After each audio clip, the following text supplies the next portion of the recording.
Welcome to All Things Madison, the podcast exclusively for kids.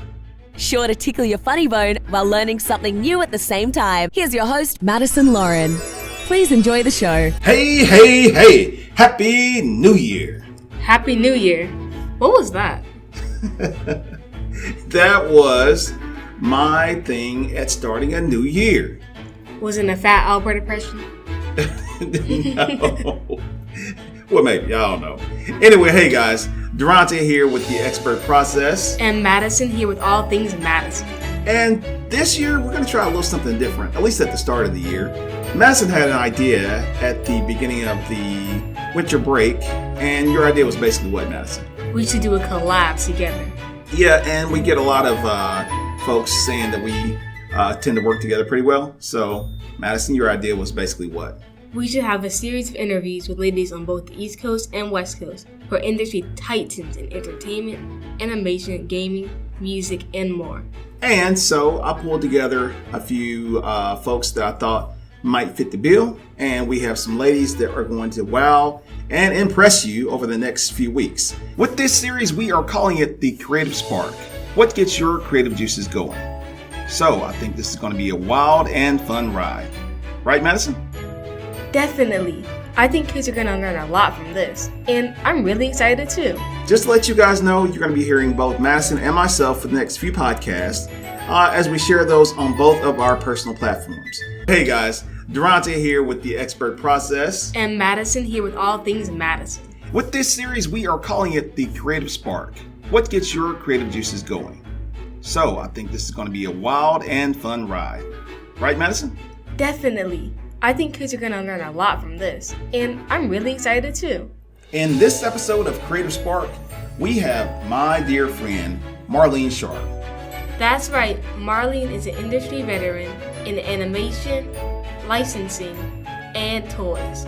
I've known Marlene for quite some time, and I can tell you Marlene has a wealth of knowledge to share with you guys. So Madison, are you ready for this? I'm so ready. And I'm ready to share this with the world. Up next, Marlene. Enjoy. And today we have with us one of my dear friends and an industry veteran, expert, entrepreneur, mom, dogpreneur, you just...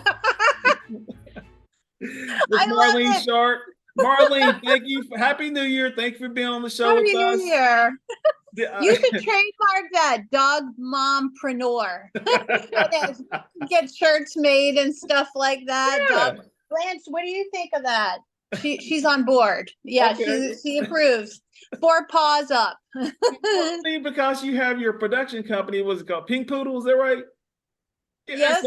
So I assume either your love for animals or your dog influenced that, correct? Yes. And also my love for the color pink. There you go.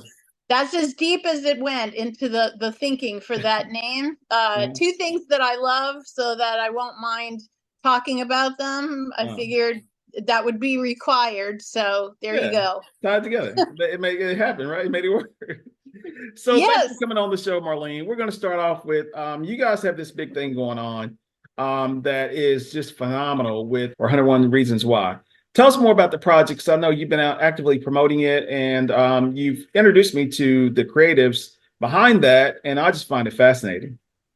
Oh, thank you. Yes, so I do some freelance work for a production company called Necco Productions. Okay. And Necco has an office in Los Angeles, but most of the artistic team is located all over the US and all over the world. And so my coworker, colleague Peyton McDevitt, she's based in Los Angeles, and she worked on 101 Reasons Why. She was actually the story editor, and it's more than just visuals. So Necco is an animation studio, and 101 Reasons Why is something that was developed in-house. By a team of an intellectual property that was developed in-house. But instead of doing the usual, where it's fairly common for animation studios to develop an intellectual property and make a pitch Bible for it, maybe some sample animation. But the owner of the studio, Lyra Rosenzweig Topaz, she decided she wanted to publish it as a graphic novel first to establish the IP in a different medium, and then try to generate a community and a fan base, and then try to sell it as a TV series and toys and merchandise and so forth after that. So Lyra, this was before I came on board as a consultant, started developing it. She, the idea was pitched to her by a friend of hers named Ophir Lobel, who is a comedian and also a TV drama showrunner and producer. And but he had a collection of funny stories about himself when he was a little kid. He would make up excuses about why he couldn't do stuff like chores, homework, coming home on time, babysitting, whatever it was he had. And his excuses would get more and more outlandish. And he developed a real knack for storytelling.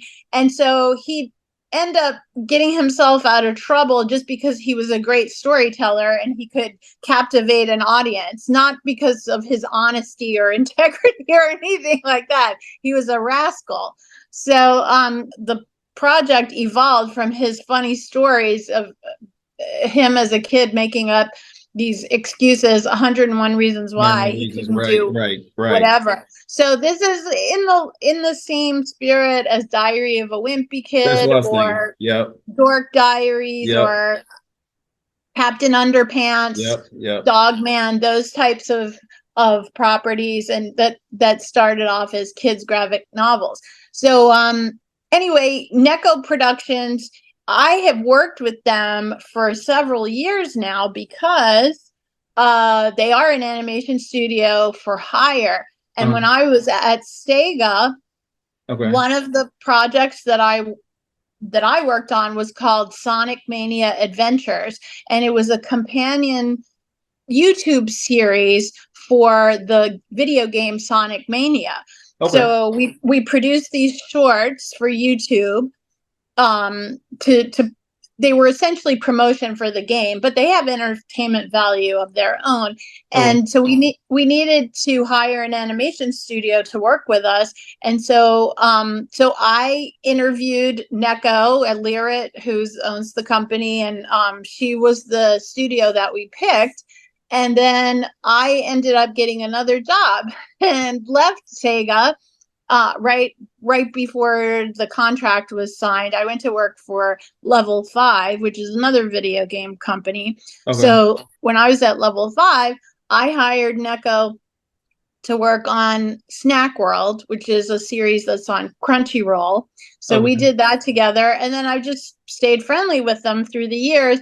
And then this past summer, they hired me to come on as a consultant for a variety of different things. So I came on board to help with 101 Reasons Why, not in the writing, but promotion, marketing, social media, PR, that type of thing. And so I became friendly with Peyton McDevitt, who was hired on as an editor. So it come to find out, I didn't know this because I've never been until this past summer involved in the creation of a graphic novel. It takes a village to make one of those things. Oh yeah, definitely. Wow, it's like doing a movie, a TV series, a YouTube series, a podcast, what have you. And yes, so Peyton was the editor, and then she worked very closely with Ophir Lobel to write the story as well. Ophir is a writer and a storyteller, but English is not his first language. His first language is Hebrew. And so he's really funny and an excellent writer, but he's not thinking in terms of English language metaphors and jokes necessarily, so it was very much a collaboration between Ophir and Peyton on the writing side. Gotcha. And then there was a whole gaggle of artists who worked on this thing because there was a ton of visuals. It's quite a robust graphic novel. All kinds of things. It was a really hard sounds like task. A lot. Yeah, it's a lot. Yeah. So let me ask you this. I want to get Madison in to make sure she's able to interject some of her ideas and questions that she has for you. But for me, one of the things I'm curious about is when you went from Sonic Boom to Yokai Watch, right? What was that like? What was that about? Because I understand your experience. You have a lot of experience in the Asian market too, right? Mm-hmm. I do. And that started early in my career because when I was shortly out of school, I started temping and I landed at a company called Renaissance Atlantic Films that was a consultancy that was owned by a gentleman named Frank Ward, who had been very instrumental in bringing Power Rangers from Japan to the rest of the world, the toys and the TV show. Now let me ask you: was that more on the merchandising side or licensing side, or was that more on animation? What was that? It was everything all wrapped together, because one thing that I learned there very quickly is that there is such a thing as merchandise-driven entertainment, and toy companies are not to be underestimated as far as their power in Hollywood. I think it hit everybody over the head this summer with Barbie. Yeah, Barbie. Yeah. But this is not a new concept. It's been that way for a long time, and everything Power Rangers was influenced by the toys. It started as a toy line, and it was orchestrated to have the TV show promote the toys in Japan. So it was a thing in Japan between Bandai, the toy company. So Frank Ward, my old boss, had been president of Bandai America. Bandai is a Japanese toy company, but there is a US branch of it. And so how did Saban get involved in that? So Saban ended up having the rights for the screen content from Toei. So Toei was the Saban equivalent in Japan. They had the right. So the way things are produced in Japan is there's a production committee. And this is the way merchandise-driven entertainment. It's a machine, and Japan really perfected this model where there's a production committee, there's a toy company, sometimes there's a video game company involved. There's an anchor broadcaster, so like Fuji TV, let's say, or one of the big broadcasters. Sometimes the TV partner, the broadcaster, will have a production component to it, but if they don't, then there will be an outside animation studio or production company. And so everything, the committee comes together. It's really just a joint venture, but they for one or more projects, they function as an entity, and they all have to agree on everything, like all the licensing deals for content and merchandise and everything.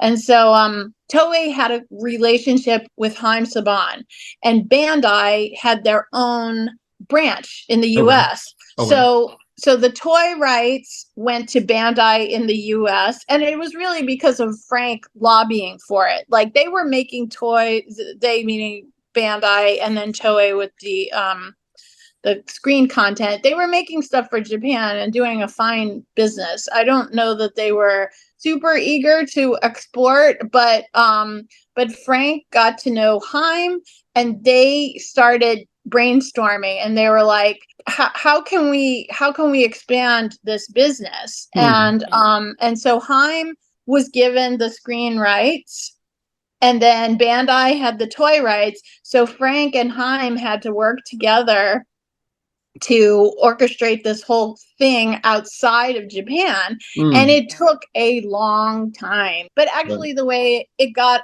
Power Rangers eventually got on the air and then was able to sell toys, is that Frank and Haim, with this new entity that they formed to do a US or a westernized version, they gave it to Fox Kids Network. And the woman who was running Fox Kids Network, Margaret Lesh, she she accepted it, but did not pay them any license fee at all for the screen content, because Haim and Frank were very confident that the IP was good enough that it would sell the toys. And they were thinking like, we don't need to make money off of the screen content. If we do, it's gravy. But if we feel that if kids can see this and can imitate the play pattern with the martial arts and everything, that kind of role playing will sell the toys, and we won't need to make money off of the content. And they were right. I mean, it was great for them because Power Rangers, it's like 30 plus years down the road, it's still a big hit outside of Japan. And it was already a hit in Japan before that. But it kind of spoiled it for the rest of us, because the rest of us, meaning everybody who wasn't part of that original Saban, Fox Kids, Power Rangers success story, because then networks became accustomed to not paying anything or very little for toy-driven content, and then also demanding part of the rights for the toys and the merchandise. So I'm not sure what the original arrangement was for Fox Kids to share in the toy revenue, but it was probably minimal, if anything. And then once they saw, oh, we're providing you free airtime, and you're selling toys, and we're not making any money off of it. So something's wrong here. So then that became the expectation. And Power Rangers really solidified this business model where networks expect to pay little or nothing up front. They like it when there's like a co-production, and like a lot of people put in money to produce, like the production committees in Japan, and they want to share in the rights for all the sales that happen. And it's not the same business model as grown-up content. That's a totally different business. I mean, of course there are exceptions. I understand what you're saying. Yeah. That was the way I started my career in the entertainment business, and by golly, I'm stuck there. That's the way I've deviated a little bit, but that's been most of my career, is a lot working with a lot of Japanese companies. Also, I've worked with Korean, Indian, Jordanian, Italian, French, like all kind, yes, and some American too. Blanche is correcting me here, but it's been a lot of overseas companies that want to have a presence in the U.S. and usually have a kid-friendly or family-friendly IP that would manifest well as toys or other kinds of licensed products. That's Madison. What questions do you have for Marlene? So you have many diverse roles, right? Like in what you do. How did you get into being an executive producer at the Pink Poodle production? I called myself that because Pink Poodle Productions is the company that I started, and I like the title of executive producer. It has a lot of power.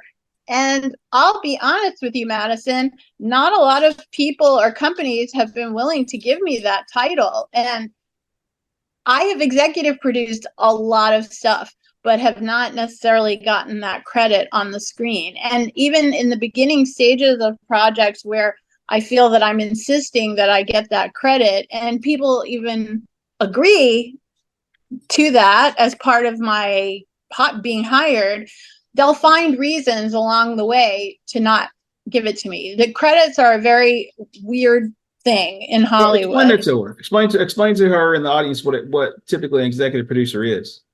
So it's like the king or queen of the production, basically. I mean, people can get producer credit for all kinds of different things. Sometimes people will put up all the money to finance something, and that will earn them an executive producer credit. Sometimes a person will write the project, and that will command an executive producer credit. I mean, there's not any law about it. It's very subjective. It's very much based on people's whims and opinions and politics and other kinds of weird, intangible things. And I am a people pleaser. So usually if somebody tells me like I can't have a credit for whatever reason, I won't argue with it because I need to work for a living. And if I cause too much of a problem, I'm too scared to lose my job. So I'd rather have a paycheck than an executive producer credit. However, when I started my own company, I can call myself whatever I want. I could be the queen of Pink Poodle Productions, or I could be, chief creative officer, whatever. So I'm all those things. That's the great thing about, and that's Madison, you're doing it. You got your own thing going, so you don't have to rely on some loser telling you no, you can't have this credit or you can't have this title. You're the boss. I tell you that all the time. Like, I'm trying to help you create a lane and space for yourself so that you don't have to rely on other people to give you those opportunities. Create it for yourself. That's exactly what you're talking about. Exactly. So in fact, this is very heartbreaking, but the first and only time I've ever been able to wrangle an executive producer credit from someone else is for a project called Young Captain Nemo.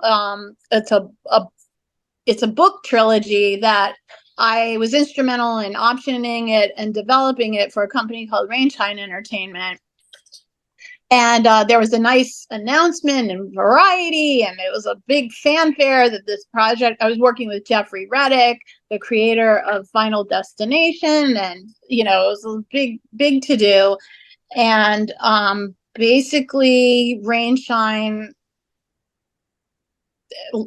lost their funding. I mean, the project is indefinitely on hold, and who knows if it'll ever happen. Yeah. So so you can Google me and you can find all of those articles about me getting that executive producer credit along with other people. There were other people instrumental, and I wasn't the only executive producer. But that's as far. We did a lot of work for several years on it, but ultimately the money to make the project did not come together. So yeah. And unfortunately in our business, that happens a lot. It happens far too many times. So you have your the Autism and Entertainment Conference coming up, right? That's your thing? Yes. So I didn't invent it. In fact, it was something that was percolating before I came. I'm kind of late to the party. I came on board in October, but I do a lot of work with the autism community for the past 3+ years. I've worked with a school called the Center for Learning Unlimited that trains adults on the autism spectrum for careers in animation. And so then during COVID, we started a studio called Brainstorm Productions. So when the adults graduate from their 3-year program, then they move into the studio Brainstorm, and they work on projects for clients as well as doing original IPs. And so I wear a lot of hats there as producer. I bring in work for hire projects for them. I do a lot of PR and marketing and so forth. And so we were fortunate, Brainstorm Productions and CLU, the school, we were fortunate to get a grant from the California Department of Developmental Services to further research remote job coaches. Okay. So when people are on the autism spectrum, it's not uncommon for them if they go to work somewhere. Well, unfortunately, unemployment is very rampant in that community. Yeah. But if someone does get a job, even if it's a job that doesn't require special training, like it could be a job as a Walmart greeter or stacking boxes at a grocery store or something like that. Sometimes the person on the spectrum will need extra support on the job. Yeah. And so that's where a job coach comes in. It's kind of like the Jiminy Cricket on their shoulder saying like, you can do it, and helping them problem solve. Right. And so, so we work with a lot of job coaches. We got this grant to study the remote aspect of it, because during the pandemic, everything became remote. And then the California DDS introduced us to other nonprofits that had also won the grant in the same year that we did. Gotcha. Yes. And so we met 2 other organizations that help people in the entertainment industry who have autism. And one of them is this conference, Autism and Entertainment. Gotcha. And so I was just fascinated with it. This is the first ever Autism and Entertainment conference that's happening on April 5th in Los Angeles at the Skirball Center. And so I just kind of asked if I could work on it. And they didn't have anybody doing PR and sponsorships. That's what I became in charge of. So I just started working on it. There was already a team of people who had done a lot of work with securing the venue. And then, like, when you get a grant from, especially if it's a government grant, that's a whole skill set and a whole path that needs to be nurtured and cared for. And it's not like you just get money and you're on your way. No, you have to meet certain milestones, and you have to do presentations to show that you're on track and you're doing what you're supposed to be doing. So that's what you would call a collaborative process then. Yes. to say it mildly. Yes. It takes a village. Madison, what additional question do you have for Marlene? This is going to be our final question for you. But Madison, give her a doozy. What is the big question you have to ask? Okay, so for somebody who's aspiring to be creative, what advice would you give them? I would say, let's see, keep an open mind, because opportunities to be creative can come from the least likely places and sources. So you must never discount anyone or anything. Even just going to the grocery store could bring you untold opportunities. You just have to be open to it. So just talking to everybody, and also this goes hand in hand with that, being open to opportunities and just being kind to everyone, and like legitimately just like good manners and simple stuff like that, and not expecting anything in return necessarily, just doing it because it's the decent thing to do.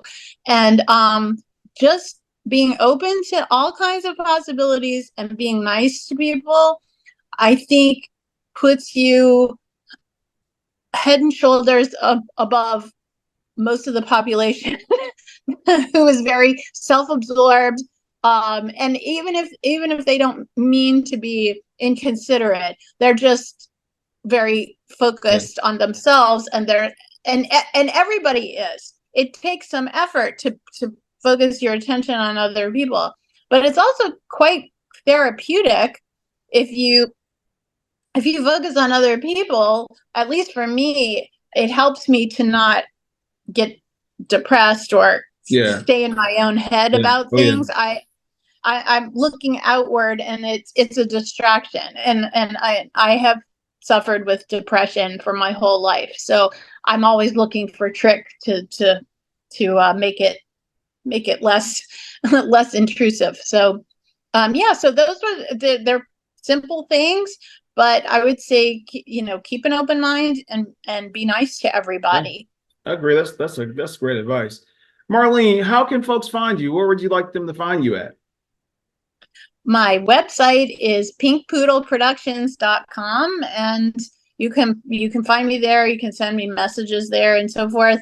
And then I'm on most of the social platforms, but my favorite is LinkedIn. Yeah. I'm a maniac on LinkedIn, and that's how Durante and I met, because we're both like mad posters on LinkedIn. But Durante, it works for you too, right? Oh, LinkedIn is phenomenal. You know that, and then also going out to Madison's questions about the creatives and whatnot, being in the creative spaces and environments, putting yourself in these immersive environments for writers and conferences and stuff like that, and then connecting and following up with folks, it makes a world of difference. So, and then what about for 101 Reasons? How would folks go about finding that? Oh, yes, good question, and thank you so much for asking. So, it's available on Amazon. The book has been published. Okay. And the website on Amazon, the title is they're just gonna put in 101 Reasons. Yes, it's 101, like the numerals 101 reasons why. And it has like 8 or 9 authors. Okay. And one of them is Peyton McDevitt, who you just spoke to. But the website is 101reasonswhy.com. Okay. And the company that's behind it is Neko Productions, Neko Productions.com. Perfect. So so you can find out more. It's so interesting because one of the art director, Bobo Anjanova is her name. She lives in Bulgaria. So she's and then Tyrone Herring, another of the artists, he's in South Africa. And Ophir is in Israel, and then Peyton and Lyrit are here in Los Angeles. So it's an authentic international collaboration for sure. Marlene, thank you for coming on our show, both of our shows. Thank you so much. We wish you a big happy new year. Thank you. This has been such a pleasure. I love it.